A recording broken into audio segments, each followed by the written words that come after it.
Assalamualaikum warahmatullahi wabarakatuh. Nah, Alhamdulillahirrahmanirrahim. Assalatu wassalamu ala asrofil anbiya wal mursalin Sayyidina Muhammadin wa ala alihi wa sahbihi wa barik wa salim ajmain. Amma ba'du. Pertama-tama mari kita panjatkan puji syukur kita kepada kehadirat Allah Subhanahu wa taala yang dimana telah memberikan kita nikmat hidup, nikmat taufik, nikmat barokah dari atas segala semua perbuatan kita dan nikmat rezeki yang bisa kita nikmati pada saat ini. Kemudian tidak lupa juga kita curahkan kepada salawat besar kepada Nabi Muhammad SAW yang karena beliaulah kita bisa menikmati zaman sekarang daripada zaman jahiliyah yang dahulu. Di sini saya tidak ingin mengucapkan ceramah ataupun tidak ingin melakukan pidato, karena di sini saya dalam rangka menuntut ilmu, hanya tugas, dan saya juga tidak berani untuk ceramah karena pemahaman saya mengenai Islam itu masih kecil. Karena Islam itu menurut saya luas, dan pemahaman saya masih kecil.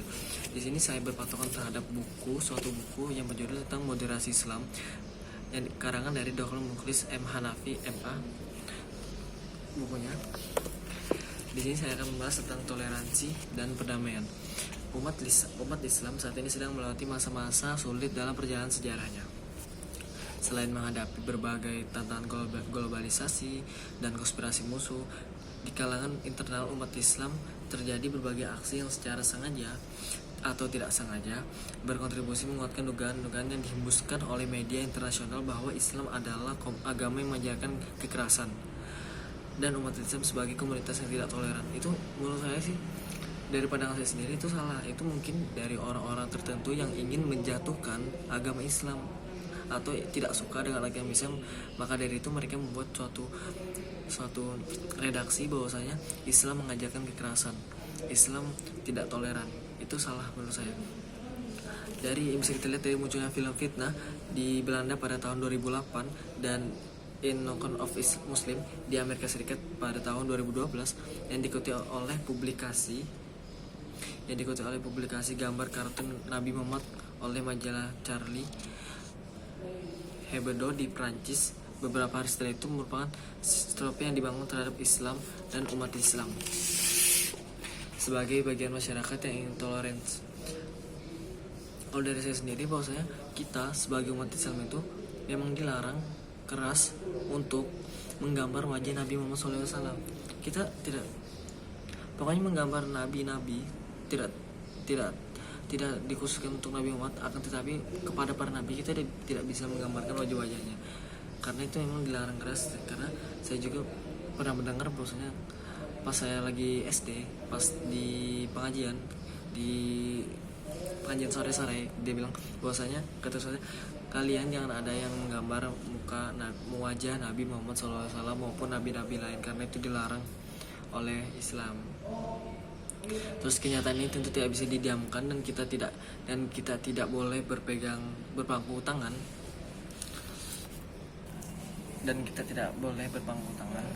bila pembuatan film tersebut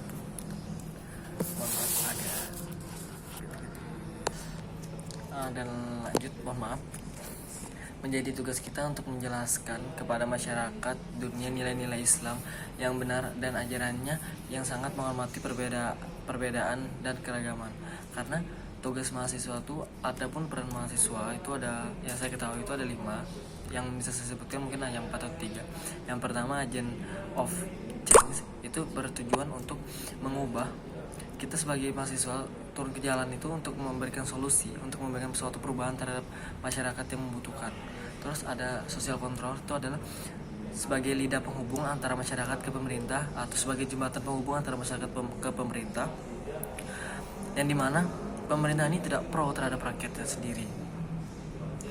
Mungkin kita sebagai, di sini yang saya jelaskan itu berpaku terhadap social control tadi. Kita sebagai mahasiswa harus menyadarkan masyarakat terhadap nilai-nilai ajaran Islam yang benar-benar dari Ahlussunnah wal Jamaah, maupun dari Islam rahmatan lil alamin, bukan Islam rahmatan lil muslimin. Karena menurut saya, kalau Islam rahmatan lil muslimin itu untuk khususan untuk orang-orang Islam, karena Islam rahmatan lil alamin itu untuk seluruh alam semesta, untuk seluruh yang ada di dunia. Kita memberikan kita memberikan edukasi terhadap orang-orang yang mohon maaf non muslim. Nah, itu kita mengedukasi mereka agar mereka bukan memaksa akan, tapi jika mereka bertanya atau mereka penasaran, kita kasih pemahaman tentang Islam. Nah, dari situlah mereka terbuka hatinya dan terbuka hidayahnya untuk masuk ke agama Islam. Maaf jika salah ya. Adapun toleransi adalah sebuah nilai yang sejatinya melekat sebagai ciri ajaran Islam, namun terasa hilang dari Islam dan umat Islam. Di bawah panji toleransi Islam itulah selama ratusan tahun masyarakat dunia merasakan keamanan, kenyamanan, kedamaian. Bagi sebagian orang, berbicara toleransi di saat-saat seperti ini bukanlah waktunya, sebab untuk menghadapi berbagai serangan dan gempuran bahasa, kekerasan, dan panggung kekuatan adalah yang lebih tepat. Berbicara toleransi dianggap sebagai sikap lemah dan mengibarkan bendera tanda menyerah, padahal sebaliknya toleransi merupakan salah satu unsur kekuatan terpenting dalam sejarah peradaban Islam. Sikap toleran dapat mengubah lawan menjadi kawan, seperti disebut dalam firman Allah Quran Fusilat ayat 34. Auzubillahi minasyaitonirrajim. Bismillahirrahmanirrahim. Wala tastawil hasanatu wala sayyi'at atfa billati hiya ahsanu fa idzal ladzi bainaka wa bainahu adawatun ka'annahu waliyyun hamim. Shadaqallahul azim, shadaqallahu rasulul karim. Dan tidaklah sama kebaikan, mohon maaf saya tidak hafal ayatnya dan artinya, jadi saya agak ngelihat ke buku. Dan tidaklah sama kebaikan dengan kejahatan, tolaklah kejahatan itu dengan cara yang lebih baik, sehingga orang yang ada rasa permusuhan antara kamu dan dia akan seperti teman yang setia. Mohon maaf karena di sini sama-sama belajar, di sini juga kita sama-sama memahami suatu pembelajaran. Jadi karena saya tidak terlalu paham dengan tafsirnya, jadi saya baca aja yang saya dapat di internet. Adapun tafsir Quran surah Fusilat,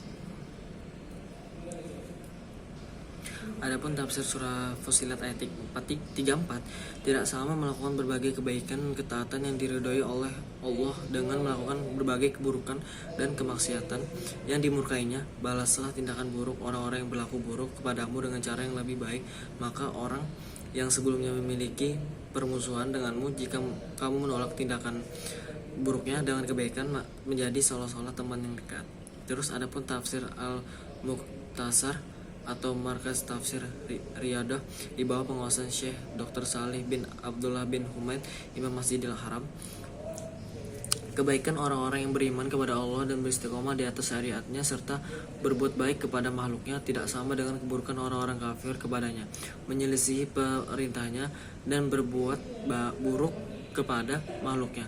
Sikapilah wahai Rasul dengan maafmu, kesantunanmu dan kebaikanmu orang yang berbuat buruk kepadamu, balaslah keburukannya terhadapmu dengan kebaikanmu kepadanya. Dengan itu maaf tadi waktunya di HP itu mulai habis, jadi saya ulangi ya tentang tafsir Al-Mukhtasar Markas Tafsir Riyadah di bawah pengawasan Syekh Dr. Salih bin Abdullah bin Humaid, Imam Masjidil Haram, mengatakan bahwasanya kebaikan orang-orang yang beriman kepada Allah dan beristiqomah di atas syariatnya serta berbuat baik kepada makhluknya tidak sama dengan keburukan orang-orang yang kafir kepadanya, menyelisih perintahnya dan berbuat buruk kepada makhluknya.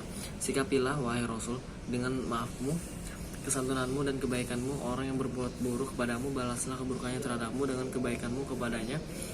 Dengan itu orang yang berbuat buruk kepadamu, di mana antara dirimu dengan dirinya terdapat permusuhan, akan menjadi kawan akrab bagimu dan tidak dibimbing kepada sifat yang terpuji ini kecuali orang-orang yang sabar menghadapi gangguan dan hal-hal yang tidak diinginkan membawa jiwa mereka kepada apa yang dicintai oleh Allah, dan tidak dibimbing kepadanya kecuali orang yang memiliki bagian besar dari kebahagiaan di dunia dan di akhirat.